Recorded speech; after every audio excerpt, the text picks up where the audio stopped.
কোটা বিরোধী আন্দোলনরত শিক্ষার্থীদের গেল রাতের স্লোগান ঔদ্ধত্যপূর্ণ এবং রাষ্ট্রবিরোধী বলে মন্তব্য করেছেন পররাষ্ট্রমন্ত্রী হাসান মাহমুদ। সোমবার পররাষ্ট্র মন্ত্রণালয়ে ঢাকায় নিযুক্ত সৌদি আরবের রাষ্ট্রদূত ইসা বিন ইউসুফ আল দুহাইলানের সঙ্গে বৈঠকের পর সাংবাদিকদের এক প্রশ্নের জবাবে একথা বলেন তিনি। পররাষ্ট্রমন্ত্রী বলেন, এটা কোটা বিরোধী আন্দোলন নয়, এটিকে রাষ্ট্রবিরোধী ও সরকার বিরোধী আন্দোলনে রূপ দেওয়ার চেষ্টা করছে বিএনপি জামায়াতের তৈরি মানুষগুলো।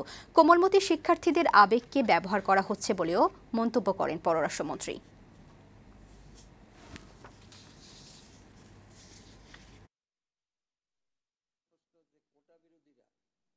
কোটা আন্দোলনের মধ্যে রাজনৈতিক অপশক্তি ঢুকেছে, বিএনপি জামাত সহ যারা দেশকে অস্থিতিশীল করতে চায়।